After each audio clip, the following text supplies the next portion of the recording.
नमस्कार दोस्तों, एक बार फिर से राव एजू हब पे आपका स्वागत है, हार्दिक अभिनंदन है। जैसा कि आप थंबनेल में देख पा रहे होंगे, दिल्ली पुलिस 2025 की जो भर्ती है उसका नोटिफिकेशन आ चुका है और कोई थोड़े बहुत पदों पे नहीं आया है। जैसा कि आप पीछे दिख भी रहा है, 7,565 पदों पे नोटिफिकेशन आया है। इस भर्ती की तैयारी आप कैसे करें और कब से लेके कब तक फॉर्म अप्लाई होंगे, क्या इसकी योग्यता है, क्या इसका सिलेबस है, और भी आपके बहुत सारे सवालों के जवाब मैं आपको इस वीडियो में दूंगा। दिल्ली पुलिस की भर्ती की तैयारी करने वाले स्टूडेंट हैं तो ये वीडियो आपके लिए बेहद उपयोगी साबित होने वाला है। इस क्लास में मैं दिल्ली पुलिस से संबंधित जो नोटिफिकेशन आउट हुआ है और उस नोटिफिकेशन में जितनी बातें बताई गई हैं, मैं वो सब बातें आपके साथ शेयर करने वाला हूं। आइए चलें शुरू करते हैं इस सेशन को। और ये रहा, देखें, सबसे पहले मैं आपको बताता हूं, देखो कि कांस्टेबल जो male and female in Delhi police examination, इसके लिए जो form apply, online form apply करने की जो डेट है वो है 22/9/2025 से लेकर 21/10/2025। यानी कह सकते हैं कि 22 सितंबर से लेके 21 अक्टूबर तक ये फॉर्म अप्लाई किए जाएंगे। इसके बाद आगे बात करें कि पेमेंट करने की जो, यानी ऑनलाइन एप्लीकेशन की जो लास्ट डेट है वो तो 21 है, 21 अक्टूबर है, लेकिन आपकी पेमेंट करने की जो डेट है वो क्या रहेगी, तो याद रख लेना, वो 22 अक्टूबर रात 11 बजे तक रहेगी। ये पेमेंट की लास्ट डेट है, ये फॉर्म अप्लाई करने की लास्ट डेट है। किसी कारणवश अगर आपका पेमेंट नहीं हुआ तो वो 22 तारीख तक होगा। उसके बाद करेक्शन की जो डेट दी है वो इन्होंने 29 अक्टूबर 2025 से लेकर 30 अक्टूबर 2025 रात 11 बजे तक, ये किसकी डेट है, तो ये करेक्शन की डेट है। याद रखना, ये अगर कोई संशोधन करना है आपको तो उसके लिए डेट दी है 29 अक्टूबर से लेके 31 अक्टूबर। इसके बाद जो एग्जाम की डेट दी है, ये देखो कितना अच्छा काम किया है कि आपकी नोटिफिकेशन के साथ एग्जाम डेट दे दी। भर्ती की वैकेंसी आई और उसमें एग्जाम डेट ये दिसंबर 2025 से लेकर जनवरी 2026, यानी ये 2025 में ही दिसंबर में एग्जाम शुरू हो जाएगी, लेकिन उसके बाद एग्जाम चलेगी कब तक, ये जनवरी 2026 तक चलेगी। ये कुछ बातें महत्वपूर्ण डेट्स मैंने आपको बताई कि 22 सितंबर से 21 अक्टूबर, 22 अक्टूबर पेमेंट की लास्ट डेट है। उसके बाद करेक्शन की 29 से 31 अक्टूबर है और एग्जाम डेट है वो दिसंबर टू जनवरी है 2025-26। ठीक है, आगे चलें। और कुछ महत्वपूर्ण, ये कुल टोटल जो वैकेंसी है, टोटल जो पद है उसको लेकर है, लेकिन उससे पहले ये बात याद रखना, ये अच्छी एक भर्ती है जिसका जो पे स्किल है वो लेवल 3 21,700 से लेकर 69,100, यानी अच्छी नौकरी है। अगर आप बेरोजगार हो और इस क्राइटेरिया में आप आ रहे हो, जो दिल्ली पुलिस की क्वालिफिकेशन है वो आप सारी कंप्लीट कर पा रहे हो, तो आपके लिए बहुत अच्छी जॉब है ये दिल्ली पुलिस कांस्टेबल की। उसके बाद देखो, ये ग्रुप सी की जॉब है और ये भी याद रखना, ये ग्रुप सी की जॉब है और ये किसके अंतर्गत आती है, तो ये केंद्र सरकार की नौकरी है। किसकी नौकरी है, केंद्र सरकार। कांस्टेबल मेल, यानी जो मेल कांस्टेबल है उसके जनरल के जो पद है वो 1914, ईडब्ल्यूएस के 456, ओबीसी के 967, एससी के 729, एसटी के 342, टोटल है 4,408। उसके बाद मेल जो कांस्टेबल एक्स सर्विसमैन, ये याद रखना, 107 general, EWS 26, OBC 54, SC 62, ST 36, total जो है वो 285 है।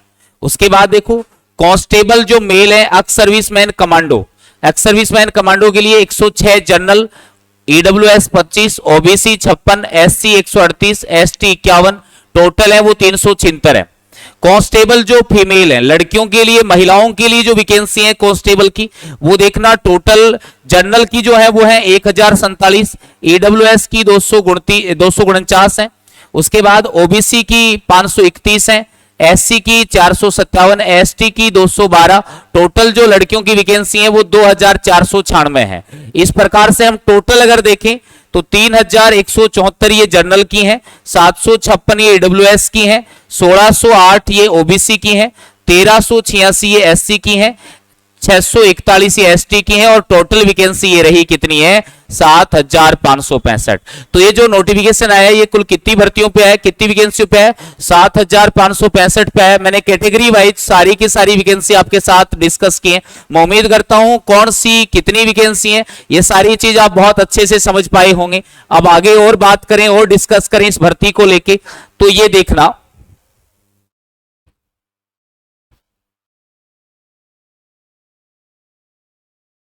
ये देखो,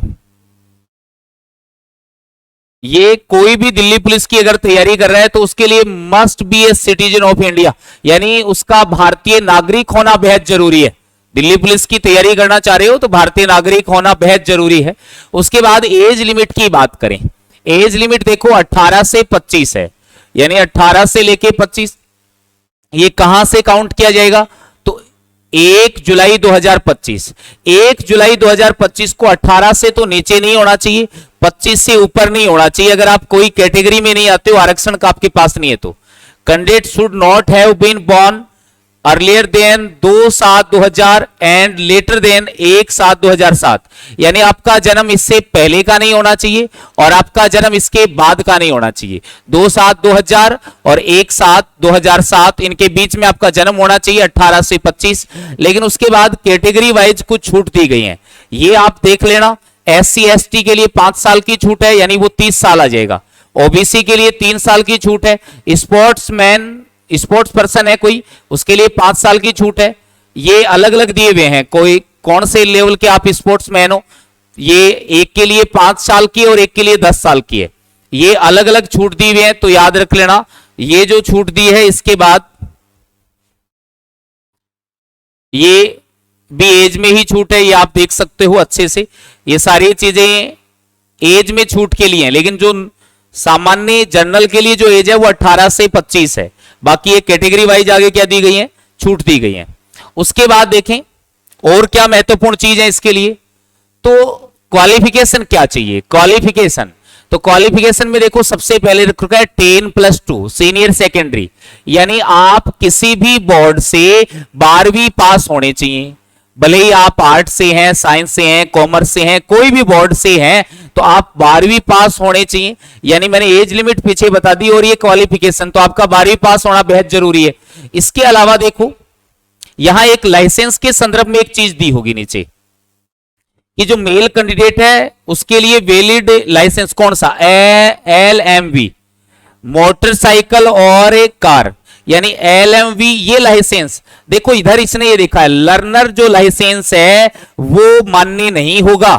लर्नर लाइसेंस है वो मान्य, इस बात को अच्छे से समझना, लर्नर लाइसेंस है वो मान्य नहीं होगा। लाइसेंस कौन सा चाहिए, LMV चाहिए। लेकिन ये कब चाहिए, ये फिजिकल के समय चाहिए, यानी जब आपका फिजिकल मेडिकल होगा तो उस समय आपको क्या चाहिएगा, लाइसेंस। तो ये बात यहां से श्योर होती है कि अगर आप जिस समय फॉर्म अप्लाई कर रहे हो उस समय आपको लाइसेंस की आवश्यकता नहीं है।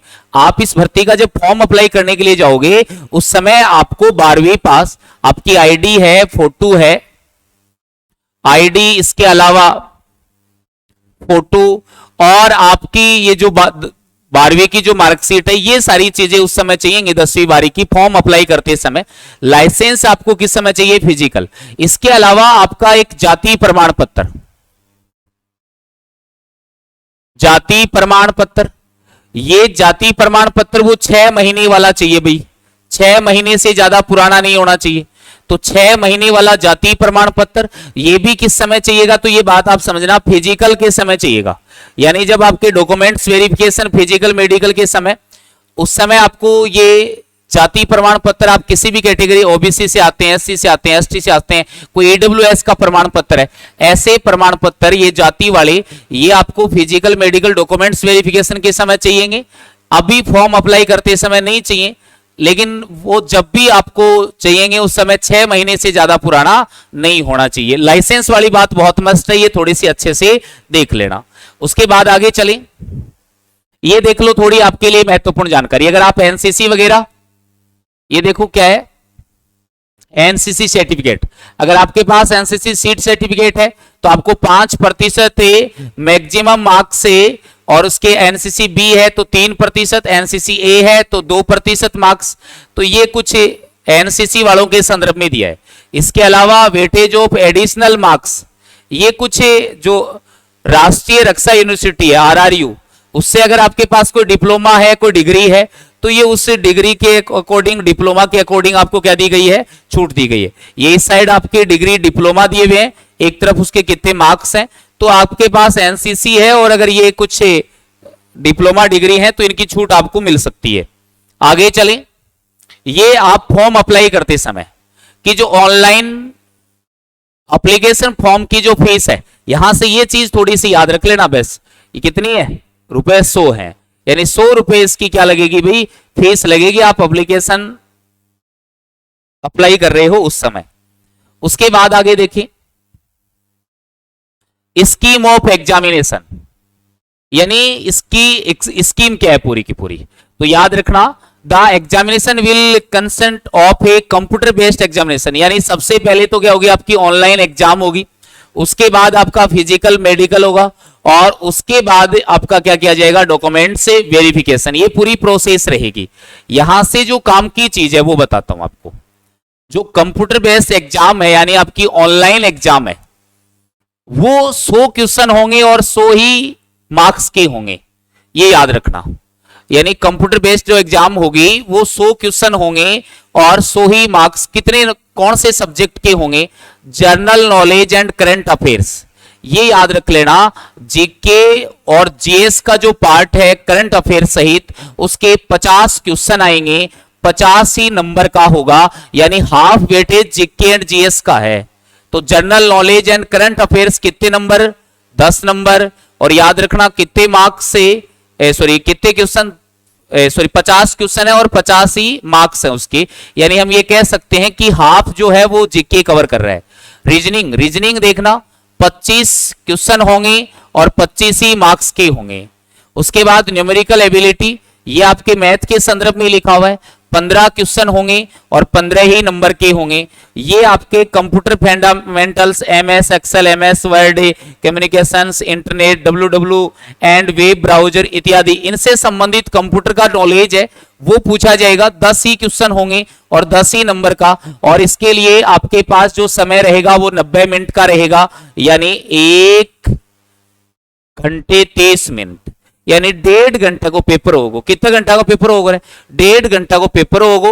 100 नंबर को पेपर है, 100 ही क्वेश्चन आऊंगा, 50 जीके का आऊंगा, 25 रीजनिंग का आऊंगा, 15 मैथ का आऊंगा और 10 क्या का आऊंगा, कंप्यूटर। ये आपकी जो रिटन एग्जाम है दिल्ली पुलिस की, उस रिटन एग्जाम के लिए क्या है, पूरी की पूरी डिटेल है कि किस प्रकार से आपको तैयारी करनी है, कौन से सब्जेक्ट को कितना वेटेज देना है। अब ये जो रिटन एग्जाम होगी जिसका जो सिलेबस है ये आपके सामने है, देखो। सबसे पहले general knowledge and current affairs, ये सारे आपको अच्छे से टॉपिक दिख रहे होंगे, इसमें कोई एक ऐसा टॉपिक नहीं है जो आपको नहीं पढ़ा पा रहे हैं अपन। सारा आपके जो ऑफलाइन बैच अपना दिल्ली पुलिस का है वो सारथी कोचिंग अकादमी चढ़ाव में चल रहा है, और ये सारे जो वही टॉपिक्स हैं जो आपको पढ़ाए जा रहे हैं। ये general knowledge and current affairs के हुआ, ये रीजनिंग के कुछ टॉपिक है, आप अच्छे से देख लेना, आपको शायद दिख पा रहा होगा, और बड़ा करूं क्या, ये देख लो, ये न्यूमेरिकल एबिलिटी के और ये कंप्यूटर फंडामेंटल्स के जो हैं वो, ये पूरा का पूरा क्या है, सिलेबस है। आप इसका स्क्रीनशॉट ले लेना और इस सिलेबस के अकॉर्डिंग पढ़ाई करना। तैयारी का एक बहुत अच्छा तरीका ये भी है कि आपके पास सिलेबस पूरा होना चाहिए, सिलेबस के अकॉर्डिंग ही क्या करो, आप पढ़ाई करो, ठीक है। इसमें कहीं आपको साइंस का दिख रहा है क्या, साइंस के बारे में कुछ विशेष लिखा नहीं है भाई अब की बार। ये देखो, ये कुछ लिख रखा है थोड़ा बहुत, साइंटिफिक रिसर्च है ना, ये थोड़े बहुत, बाकी स्पेशली मेंशन नहीं किया है साइंस को। चलिए आगे, ये देखो, अब ये तो हुई रिटर्न की बात। रिटर्न के बाद अपन फिजिकल की बात करते हैं कि फिजिकल के लिए क्या चाहिए। तो जो 30 साल तक के कैंडिडेट हैं, देखो एज लिमिट मैंने 18 से 25 ही बताई थी ना, लेकिन फिर कैटेगरी वाइज छूट ज्यादा है। तो जो 30 साल तक के कैंडिडेट होंगे उनके लिए क्या होगा, उनके लिए जो रेस है वो 1600 मीटर होगी, और उस 1600 मीटर के लिए कितने मिनट, 6 मिनट मिलेंगे। लॉन्ग जंप है उनके लिए 14 फीट का होगा। हाई जंप है वो 3-9 यानी 3.25 बोल दो इसे, 3 फीट 9 इंच बोल दो आप। उसके बाद 30 से 40 के बीच वाले जो हैं उनके लिए 1600 मीटर ये रेस है। इसके लिए टाइम 7 मिनट का रहेगा। लॉन्ग जंप है ये 13 फीट और जो हाई जंप है वो 3-6 रहेगा। अबाउ 40 कोई है तो उसके लिए ये 1600 मीटर की रेस 8 मिनट में। लॉन्ग जंप है वो 12 फीट और जो हाई जंप है वो 3-3 रहेगा। ये किसके लिए है? मेल कैंडिडेट के लिए है। अरे मेरे प्यारे विद्यार्थियों, ये किसके लिए है? ये मेल कैंडिडेट के लिए जानकारी है। आगे देखें, ये मेल कैंडिडेट के लिए देख लो। Height minimum 170 centimetre. Height minimum कितनी होनी चाहिए? तो याद रखना 170 सेंटीमीटर मिनिमम हाइट होनी चाहिए। इसके बाद ये कैटेगरी वाइज छूट है, देख लो 5 सेंटीमीटर ये कुछ छूट कैटेगरी वाइज दी हुई है, देख लो 5 सेंटीमीटर एसटी कैंडिडेट, तो ये कैटेगरी वाइज फिर 5 सेंटीमीटर की क्या मिली हुई है? छूट मिली हुई है। उसके बाद चेस्ट देखो, चेस्ट है normal 81 centimetre with A minimum of 4 centimetre. फिर उसके बाद ये फुलाने वाली फुलाव के साथ जो है वो 81 से 85, ये देख लो, ये चेस्ट के बारे में 81 से 85 सेंटीमीटर नॉर्मल 81। फिर ये कैटेगरी वाइज नीचे क्या दी हुई है? छूट दी हुई है। तो ये कुछ नीचे छूट देख लेना, कैटेगरी वाइज छूट दे दी है। फिर उसके बाद नीचे बात करें आगे, ये तो मेल कैंडिडेट्स की बात थी। अब बात करें किनकी? Female candidate. जो फीमेल कैंडिडेट है और 30 साल तक उनकी एज है तो याद रखना उनका 1600 मीटर जो रेस है उसके लिए टाइम रखा गया है 8 मिनट का। लॉन्ग जंप उनका रहेगा 10 फीट और हाई जंप रहेगा उनका 3 फीट। तो ये फीमेल कैंडिडेट के लिए है जो 30 साल तक के हैं। आगे के लिए कुछ बातें और बता दूं, फीमेल कैंडिडेट के लिए जो 30 से ऊपर रहेंगे, ये देख लो फीमेल कैंडिडेट अगर 30 से 40 बीच है तो उसके लिए 1600 मीटर जो रेस है उसमें 9 मिनट का समय दिया जाएगा। जो लॉन्ग जंप है वो 9 फीट और हाई जंप है वो 2-9। उसके अलावा अबाउ 40 है कोई तो रेस के लिए टाइम मिलेगा 10 मिनट का 1600 मीटर के लिए। उनका जो लॉन्ग जंप है वो 8 फीट रहेगा और हाई जंप है वो 2-6 रहेगा। ये फीमेल कैंडिडेट के बारे में था। कुछ और जानकारी फीमेल कैंडिडेट के फिजिकल के बारे में तो ये देख लो कि फीमेल कैंडिडेट की जो हाइट होनी चाहिए वो मिनिमम 157 मीटर होनी चाहिए। मिनिमम कितनी होनी चाहिए? 157 मीटर। उसके बाद कैटेगरी वाइज कुछ क्या दी हुई है? छूट दी हुई है। ये आप देख सकते हो नीचे कि 2 centimetre for SC ST candidate. तो ये कैटेगरी वाइज फिर उसके बाद क्या दी गई है? छूट दी गई है। ये मैंने दिल्ली पुलिस के फिजिकल में क्या चाहिए उसके संदर्भ में, रेस कितनी है, लॉन्ग जंप कितना है, हाई जंप कितना, हाइट कितनी चाहिए, चेस्ट कितनी चाहिए, मेल कैंडिडेट के लिए क्या है, फीमेल कैंडिडेट के लिए क्या और कैटेगरी वाइज कितनी छूट है, ये सारी बातें मैंने आपके साथ यहाँ पे शेयर की हैं। उसके बाद आगे बात करें, ये कुछ मेडिकल स्टैंडर्ड दिए हुए हैं। अगर फिजिकल वाला प्रोसेस आप कंप्लीट करते हो तो फिर ये मेडिकल, ये सारा आप मेडिकल के लिए देख सकते हो। ये आपके बाद ऑनलाइन फॉर्म अप्लाई करने के संदर्भ में है।